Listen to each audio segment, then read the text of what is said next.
Assalamualaikum warahmatullahi wabarakatuh. Bertemu lagi dengan Ibu Esti di pelajaran farmakologi. Pada kesempatan kali ini, Ibu akan membahas mengenai sistem pencernaan. Jadi, mohon untuk simak dan tonton videonya ini sampai selesai ya. Kita langsung masuk saja ke materi ya. Kita bahas mengenai sistem pencernaan manusia. Sistem pencernaan adalah sistem yang membantu dalam mencerna makanan untuk menghasilkan energi bagi seluruh anggota tubuh. Makanya kalian perlu asupan makanan yang nantinya akan dicerna untuk menghasilkan energi. Nah, sistem pencernaan manusia ini dimulai dari mulut hingga anus. Bisa kalian lihat pada gambar bagian-bagiannya ya. Yang pertama, kita akan bahas mengenai mulut. Mulut berfungsi untuk mengunyah makanan menjadi lebih halus agar lebih mudah ditelan. Makanan melalui mulut akan melalui proses pencernaan kimia dan mekanik. Organ yang membantu proses pencernaan dalam mulut seperti lidah, gigi, dan kelenjar air liur. Jadi, proses pencernaan secara mekanik yaitu oleh gigi dan lidah. Sedangkan untuk proses pencernaan kimiawi oleh enzim dan air liur. Enzim yang terdapat pada mulut yaitu enzim amilase yang dapat mengubah amilum menjadi maltosa atau salah satu bentuk karbohidrat yang lebih kecil. Yang kedua yaitu kerongkongan. Kerongkongan berperan dalam mengantarkan makanan yang sudah ditelan untuk melalui proses selanjutnya dalam lambung. Gerakan kerongkongan yang berkontraksi untuk mendorong makanan disebut gerakan peristaltik. Jadi di kerongkongan itu ada gerakan peristaltik yang membantu proses mendorong makanan yang masuk melalui mulut. Jadi jangan salah ya, tenggorokan dan kerongkongan itu berbeda. Jika kerongkongan digunakan untuk saluran pencernaan atau makanan masuk lewat kerongkongan, akan tetapi tenggorokan digunakan untuk saluran pernafasan. Tenggorokan terletak di bagian belakang kerongkongan. Makanya terkadang makanan tidak sengaja masuk lewat tenggorokan yang menyebabkan tersedak. Kemudian yang ketiga yaitu lambung. Hanya beberapa zat seperti air dan alkohol yang langsung diserap oleh lambung. Zat makanan lainnya harus melalui mekanisme pencernaan di dalam lambung. Nah, di dalam lambung terdapat zat kimiawi yaitu asam lambung. Asam lambung ini juga berperan dalam proses pencernaan makanan. Selain itu, asam lambung dapat membunuh mikroorganisme atau bakteri yang masuk bersama makanan. Adapun fungsi lambung yaitu tempat menyimpan makanan sementara, memecah dan mengaduk makanan, serta mencerna dan menghancurkan makanan dengan bantuan enzim. Kemudian yang keempat yaitu usus halus. Usus halus ini terdiri dari usus 12 jari atau duodenum, usus kosong atau jejunum, dan usus bagian akhir atau ileum. Usus bagian akhir ini biasa kita kenal sebagai usus buntu. Pencernaan secara kimiawi oleh getah empedu dan pankreas terjadi pada usus duodenum. Sedangkan pencernaan oleh enzim yang dihasilkan dinding usus seperti maltase, laktase, sukrase terjadi pada bagian usus jejunum. Kemudian proses penyerapan nutrisi terjadi pada usus ileum. Yang kelima yaitu usus besar. Usus besar ini terdiri dari sekum, kolon, dan rektum. Sekum merupakan suatu kantung yang terhubung pada usus penyerapan. Fungsinya untuk membantu pencernaan bahan makanan yang mengandung serat dengan bantuan mikroorganisme. Kemudian kolon. Sisa dari organ sekum pada proses penyerapan sebagian besar berbentuk cair yang akan bergerak ke kolon. Air diserap oleh kolon. Bakteri kolon memecah bahan yang tersisa. Kemudian kolon memindahkan bahan yang tersisa ke dalam rektum. Nah, rektum ini berfungsi sebagai tempat penyimpanan limbah atau kotoran pada proses pencernaan. Barulah limbah ini dibuang melalui anus. Fungsi usus besar adalah membuang air dan garam yang tidak dapat dicerna dan membentuk limbah padatan yang dapat dikeluarkan. Kemudian organ anus. Anus berfungsi untuk proses defekasi feses dan mengatur keluarnya feses. Sudah jelas ya mengenai organ sistem pencernaan.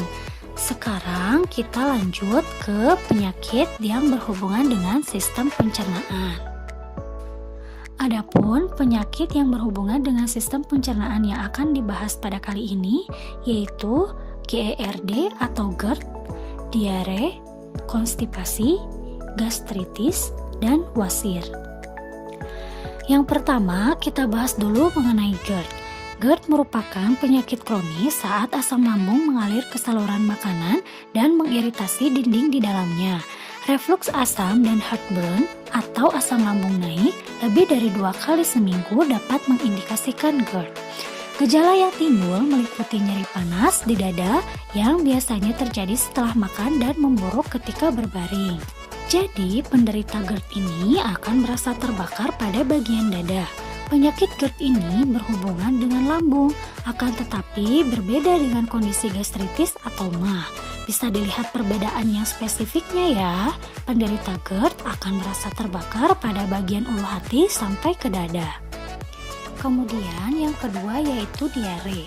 Diare merupakan suatu kondisi di mana frekuensi BAB menjadi lebih sering dan konsistensi tinja yang encer, dapat disebabkan oleh bakteri, makanan, stres, cemas, atau penggunaan obat pencahar. Gejala yang timbul meliputi mual, muntah, sakit kepala, mulas, dan hilangnya nafsu makan. Sebenarnya diare itu dibagi menjadi 2 golongan, ada yang spesifik dan ada yang non-spesifik. Akan tetapi, Ibu tidak akan menjelaskan sekarang ya. Mungkin di pertemuan selanjutnya Ibu akan bahas penyakit yang dibahas pada hari ini satu persatu. Jadi sekarang Ibu bahas poin-poin pentingnya saja terlebih dahulu ya. Yang ketiga yaitu konstipasi.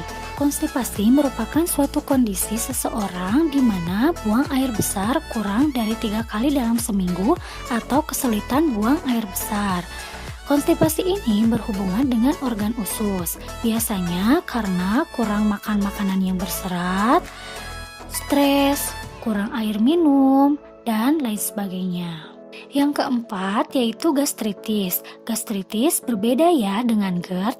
Gastritis merupakan penyakit yang menyerang organ lambung. Gastritis merupakan penyakit yang dikenal dengan istilah MAH yang dapat menyebabkan peradangan lapisan dalam perut. Gejala yang timbul meliputi nyeri perut bagian atas, mual, dan muntah. Yang kelima yaitu wasir. Wasir merupakan suatu keadaan di mana kondisi vena bengkak dan meradang di rektum dan anus yang menyebabkan ketidaknyamanan dan perdarahan. Penyebabnya yaitu bisa konstipasi, obesitas, ataupun kehamilan. Biasanya kebanyakan kasus disebabkan karena konstipasi atau sulit buang air besar. Bisa terjadi karena sering makan makanan yang pedas sehingga kurang serat dan menyebabkan sulit BAB.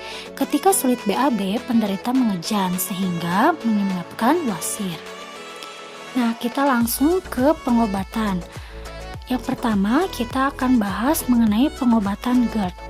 Pengobatan GERD, lini pertamanya adalah golongan PPI atau pompa proton inhibitor. Contohnya adalah omeprazol, lansoprazol. Itu merupakan golongan PPI atau pompa proton inhibitor yang digunakan atau dikhususkan pada pasien penderita GERD.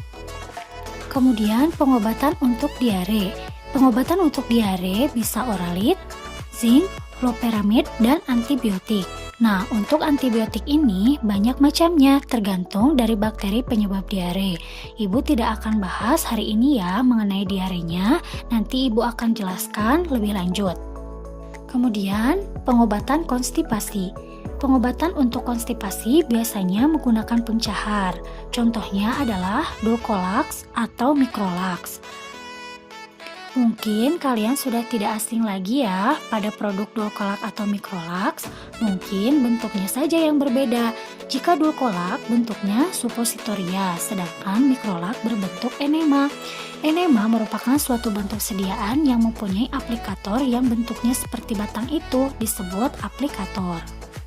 Kemudian pengobatan gastritis. Gastritis banyak sekali ditemukan di masyarakat.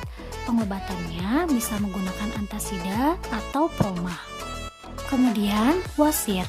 Pengobatan wasir yaitu menggunakan Ambeven, Hemocaine, atau Ultrapoc-N. Ambeven adalah obat yang diminum, sedangkan Hemocaine dan Ultrapoc adalah sediaan luar yang dioleskan pada bagian yang menonjol di bagian anus. Nah, mungkin sekian materi sistem pencernaan yang Ibu bahas pada hari ini. Terima kasih atas perhatiannya. Wassalamualaikum warahmatullahi wabarakatuh.